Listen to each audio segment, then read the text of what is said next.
সিন্ডিকেটই public, আবার পাবলিকই হচ্ছে syndicate.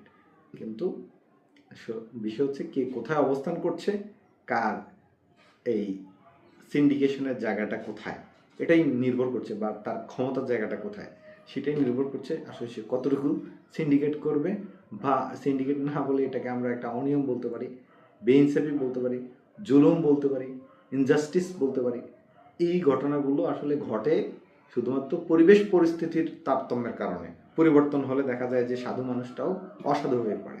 যারা আজকে বলছে বা বলে, আমরা দেখেছি যে বিগত সময়ে ইন্টারিম গভর্নমেন্টের সময়ে এমন আমরা অনেক অর্থনীতিবিদ দেখেছি, অনেক বিশেষজ্ঞকে দেখেছি, অনেক টকশো বক্তাকে দেখেছি যারা খুবই নিরপেক্ষভাবে জনগণের হয়ে, জনগণের কণ্ঠে, জনগণের দাবির সাথে সঙ্গতিপূর্ণ বক্তব্য দিয়ে জনগণের বাহবাহ কুড়াচ্ছে।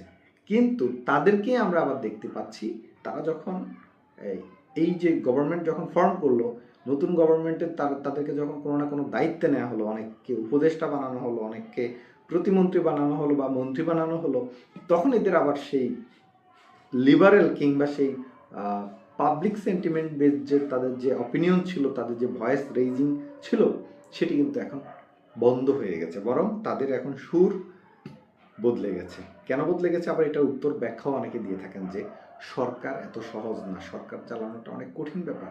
তো কাজে সরকারকে এমন কিছু সিদ্ধান্ত নিতে হয় যেটা আসলে বাইরে থেকে বোঝা যায় না, শুধুমাত্র সরকারে যাওয়ার পরই তখন গিয়ে বোঝা যায় যে সরকারকে আসলে চালানোটা এত সহজ না। এটাতে অভিজ্ঞতা দরকার হয়, এটাতে অনেক পলিসি আছে যেগুলো আসলে জনগণ বোঝে না, শুধু সরকারই বোঝে।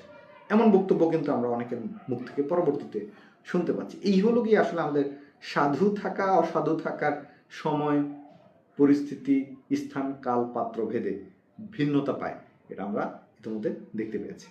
তো আমি এই বিষয়টা নিয়ে কিছু কথা বলবো আমার পরবর্তী, মানে এই যে আলোচনাটা শুনছেন, এটার পরবর্তী আলোচনায় আমি জানানোর চেষ্টা করব যে আসলে আমাদের আমলাতন্ত্র কিভাবে রাজনীতিকদের